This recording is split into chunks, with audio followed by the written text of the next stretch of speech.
की मस्जिद से फजर की अजान की आवाज आए, तू मस्जिद की तरफ निकल जाना, और तेरी औरत बिस्तर से उठ जाए और वुजू करके तू मुसल्ले पे आ, बेटी मुसल्ले पे आ, बहन मुसल्ले पे आ, और तू अपने घर से निकल के मस्जिद की तरफ आ और नमाज पढ़ने के बाद अलहम्दो शरीफ पढ़ के और चारों कुल पढ़ता पढ़ता अपने घर में दाखिल हो जा, दुकान में दाखिल हो जा, मार्केट में दाखिल हो जा, खेत खलियान में दाखिल हो जा, तिजारत के लिए निकल जा। इधर तेरा कदम जाएगा और उधर तेरी तिजारत की बरकतें शुरू हो जाएंगी। और सुन, अपनी औरत से कह दे वो कुरान पढ़े, अलहम्दो शरीफ पढ़े, और इसके बाद एक पारा पढ़े, एक न सही तो आधा पढ़े, आधा न सही तो पाव पढ़े, पाव न सही तो अलहम्दो शरीफ पढ़ के चारों कुल मुकम्मल तिलावत करे, और हाथों पर दम करके अपने सर पे फेर ले, और फिर उसके बाद सारे घर में सफाई करे। गौसे पाक फरमाते हैं सफाई करते करते औरत का कदम घर के जिस कोने में जाएगा, सुबह से शाम तक तेरे घर में अल्लाह की रहमतों की बरसात होती रहे। कुरान हमारे घर की आज मेज पर रखा है, उठाने वाला कोई नसीब नहीं होता। बच्चा इधर होशियार हुआ, इधर कॉलेज में, स्कूल में, यूनिवर्सिटी में, दुनियावी उलूम की ब्रांचों में, मैं इसका मुखालिफ नहीं हूं। डॉक्टर बनाइए, मास्टर बनाइए, इंजीनियर बनाइए, आईएएस बनाइए, आईपीएस बनाइए, अपने बेटे को दुनियावी तालीम देके बहुत ऊंचा बनाइए। और मैं तो कहता हूं इतना ऊंचा बनाइए, इतना ऊंचा बनाइए कि जब किसी गैर कौम का बच्चा अपने कलम की नोक से तेरी मस्जिद के मीनार को गिराने की बात करे, तो तेरे बेटे के कलम में इतनी ताकत हो कि वो अपने कलम के नोक से गिरते हुए मीनार की हिफाजत कर सके। बनाइए इतना ऊंचा, मगर सब कुछ बनाने से पहले अपने बेटे को मुसलमान बनाइए। जोर से, जोर से, दिल से कह के दिखाओ, जोर से, सुभान अल्लाह। सब कुछ बनाने से पहले अपने बेटे को मोहम्मद मुस्तफा का गुलाम बनाइए। इतना जरूर पढ़ा लीजिए ताकि बेटा जाने अल्लाह क्या है और उसका रसूल क्या है, हराम क्या है, हलाल क्या है, जायज क्या है, नाजायज क्या है। इतना जरूर पढ़ा लो अपने बेटे को ताकि जरूरियाते दीन के मसाइल तेरा बेटा बगैर किसी मदद के अपनी आंखों से देख के किताबों में हल कर सके। आज गौर नहीं है इसकी तरफ। जल्जलों का आना, कुरान से दूरी, जब तक कुरान का अदब नहीं करोगे जब तक तुम महफूज नहीं हो सकते। जरूरत है कि कुरान को अपने दिलों की सजावट बनाओ। अपने घरों की रौनक तो है ही, कुरान को अपने दिल और अपनी जबान पर जारी करो। जिस दिन कुरान अजीम तुम्हारे दिल से निकल के जबानों पे आ जाएगा, उसी दिन मुश्किलें खुद ब खुद तुम्हारे दरवाजों से बाहर हो जाए। नंबर 2, सफेद दाढ़ी वाले की जब जमीन पर बेहुरमती होने लगे तो जलजले आते हैं। आज हम मुआशरे का जायजा लिए हैं, माहौल को हमने अपनी आंखों से देखा है। आज बाप रोता है, बेटा सामने खड़े होकर हंसता है। बाप एक एक रोटी के लिए भीख मांगता है और बेटा सामने खड़े होकर मुस्कुराता है। खुद होटल में खाना खाते हो, बाप तड़पता है, मां रोती है, बेटा मुस्कुराता है। अजीब जिंदगी हो गई है तुम्हारी। सफेद दाढ़ी वाले आग झुके झुके फिर रहे हैं और आप मजे ले रहे हैं। आप ऐश की जिंदगी, आराम की जिंदगी, सुकून की जिंदगी, इत्मीनान की जिंदगी आप जी रहे हैं। अजीब जिंदगी के मालिक आप बन रहे हैं। खौफ कर खुदा का और याद रख, अपने माँ बाप को ठोकर मार के जिंदगी के किसी हिस्से में तुम कामयाब नहीं हो सकते, किसी हिस्से में कामयाब नहीं हो सकते। सारी जिंदगी इबादत करो, सारी जिंदगी रियादत करो, सारी जिंदगी बंदगी करो, सारी जिंदगी तकवा करो, सारी जिंदगी परहेजगारी करो। यहाँ की मस्जिदों में नहीं, चले जाओ खाना काबा में, सर रगड़ रगड़ के मर जाओ, खुदा खुदा कह के से जिंदगी तमाम कर लो, तुम्हारा कोई सजदा उस वक्त तक कबूल ना होगा जब तक तुम्हारी माँ और बाप तुमसे राजी ना हो जाए। हाथ में प्याला है तुम्हारे, भीख मांगते हो तुम। हाफिज साहब दुआ करो, कारी साहब दुआ करो, मौलाना साहब दुआ करो, मुफ्ती साहब दुआ करो, पीर साहब दुआ करो। दुआ की जरूरत है हमें भी, आपको भी।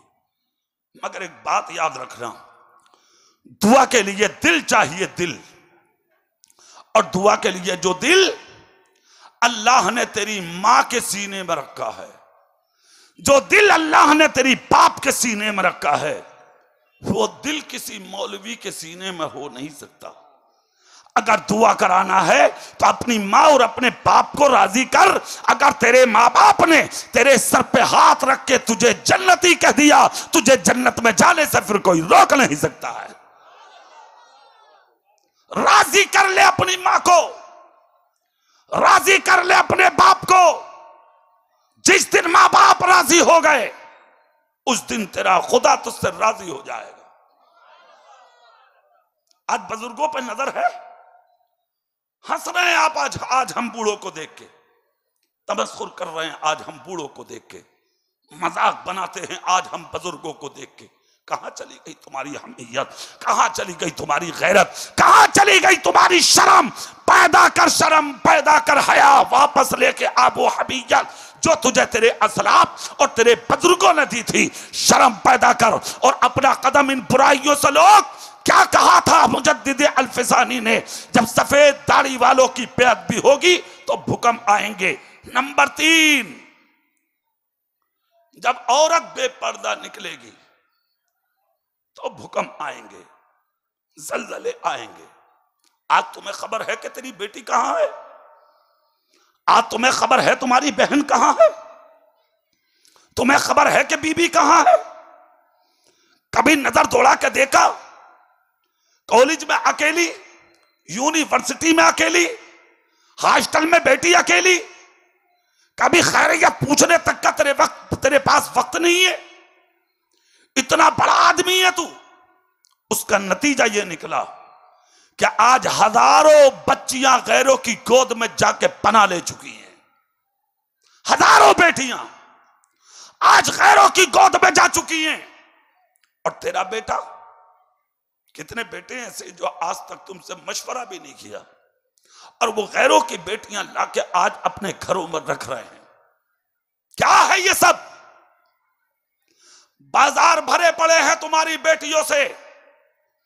अरे और तो और मजार भरे पड़े हैं तुम्हारी बेटियों से। जिन इलाकों में जाओ, जिधर जाओ, आज बेपर्दगी, बेहुर्बती, अजीब हालात आज दुनिया के हो चुके हैं। शर्म पैदा कीजिए, हया पैदा कीजिए।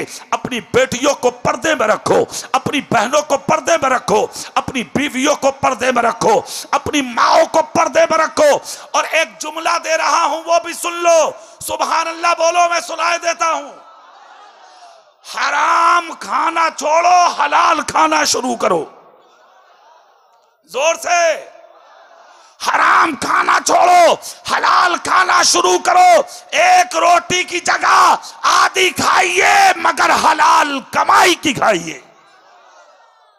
जिस दिन हलाल आप खाएंगे, जिस दिन आप हराम लुक्मों से रुक जाएंगे, फिर किसी की हिम्मत नहीं होगी जो तुम्हारी बेटी पर गलत नजर डाल सके।